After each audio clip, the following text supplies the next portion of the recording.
have that green light and take the ball whenever you want to. But how are you guys going to come together along with DeAndre Jordan? Oh, wait a minute, Matt. What if he gets in foul trouble? Right. Jeff Green has to play some 5. Kevin Durant has to play some 5. So those are bigger problems versus talking about scoring and all the ball handling stuff. That's when you really get deep into that coaches meeting and saying, how are we going to win ball games consistently when we play the better teams? Durant, to me, is the least of their problems offensively because he can play without the ball. He doesn't need tons of shots to score 25 or 30. That's right.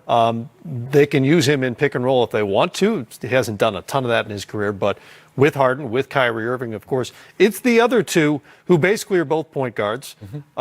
Both shoot first point guards. I mean, Harden racks up a bunch of assists or has in Houston, but it's mostly off him driving and kicking to folks. So I wonder what the offense will look like, beyond the questions about defense, which is a whole other discussion, but what the offense will look like when the three of them are on the floor.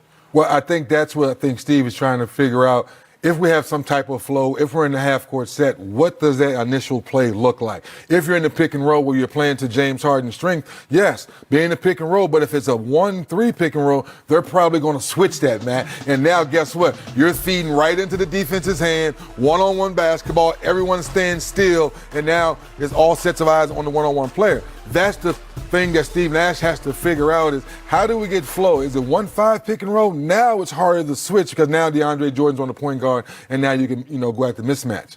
As Steve Nash navigates through those problems, they'll figure it out. But still, Matt, the more defense you play and get stops, now you're in transition, less half-court sets, and these guys can flourish that way. Normally I would say that's a real question mark because both Harden and Irving are considered minus defenders. Of course. Durant certainly has his moments as a rim protector.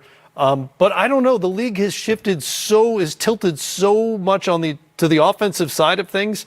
I don't even know if it matters anymore. I think you have to have possessions here or there when you can make some stops, but you no longer have to be an elite defensive team. Matt, it's true in the regular season. You're right on point. But we've seen even in the bubble, the reason the Lakers won is because Anthony Davis and the rest of those guys played the defense and took the Nuggets' life away, right? You get to the finals. Miami was great. Got down to the point, the Lakers locked them down and won the championship. And if we believe Brooklyn's that good offensively, they're going to have to figure out a way to play some type of championship defense. Otherwise, they're going home early like the Clippers did. Yeah. All that offense, but they couldn't figure out a way to play championship defense. That's why they went home early. The difference is the Lakers were really good defensively season long. All season not long. Just in the and then turned it up. Yeah. When things got a little shaky, there you go. They got back better. Yeah. Do the Brooklyn Nets have that gear defensively? I don't know yet. We got to wait and see that. And that's the part where people, why are we already judging? We haven't given Steve Nash a chance to have a few practices and get guys on the same page. Some people are like, automatic champions. No.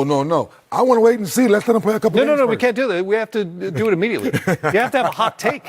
That's what we do. You have to get way ahead of the thing before it ever happens. Shaq's beloved by Laker Nation. Rings do that, so the restaurant a block from where the Lakers play makes sense. Now, James Harden opening a restaurant in Houston. That's a tougher one to swallow. The steakhouse is named 13, Harden's number with the Rockets. Except now he's wearing 13 for the Nets. 13, the Chop House, is scheduled to open this month. It's getting reviews already, and one comment reads, doesn't quite have that championship taste. Will 13 deliver? After the bubble, after that loss, just wanted to reevaluate my career and the team and the direction that the organization was going.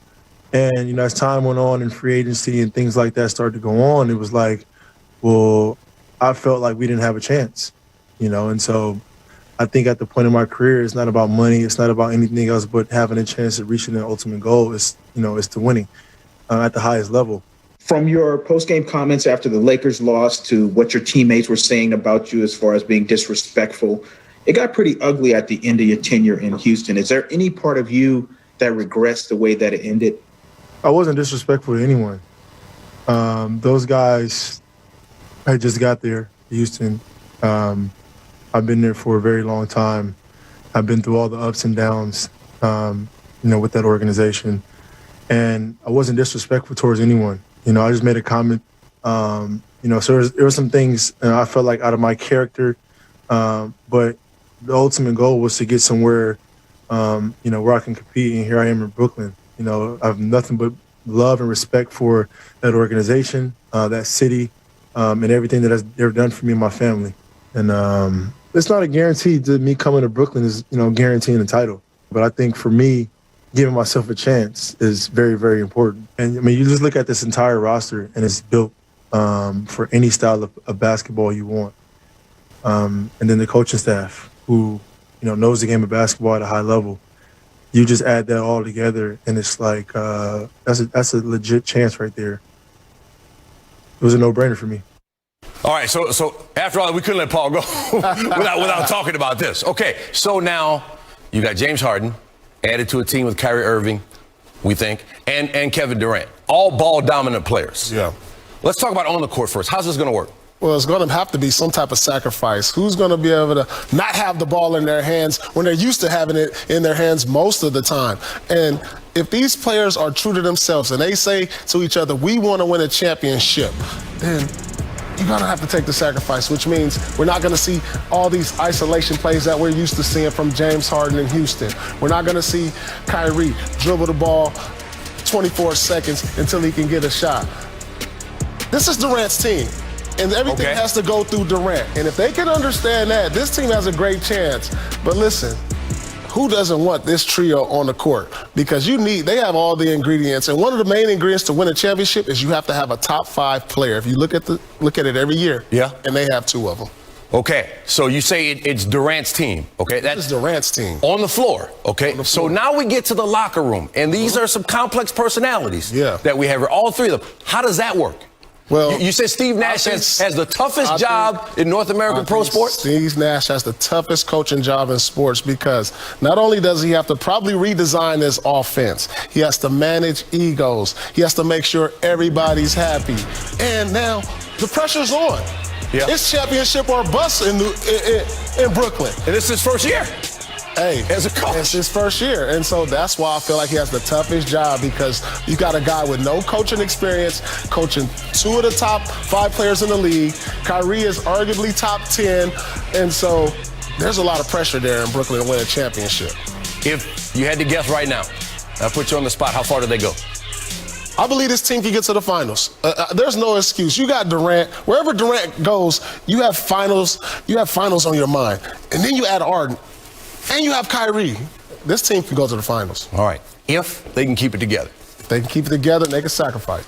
Kind of work this early in the season. No real training camp. No real off season. They were right back on the court after the championship run, and they had a lot of new pieces. But now it seems like it's all working together. How'd they put it together? Well, the guys are buying in. The new guys, Schroeder. Morris is back, a veteran who was there last year. Montrezl Harrell. These guys, they want to win a championship. Those guys are hungry, and they're keeping the energy up when they go into their video meetings, when they have, breakfast at the hotel. Those guys are hungry, and it's keeping this team's energy up. So there's not going to be, I don't expect any Laker hangover because now LeBron's minutes are down. AD's minutes are down. They got this added depth to where they can kind of cruise through the season but still win a lot of games and turn it up once the playoffs come. James averaging about 32 minutes per night, which is low for him. Yes. And the Lakers now with 5 in a row. All right, we're going to talk Mavs Bucks in just a minute. First, Neil with the highlights.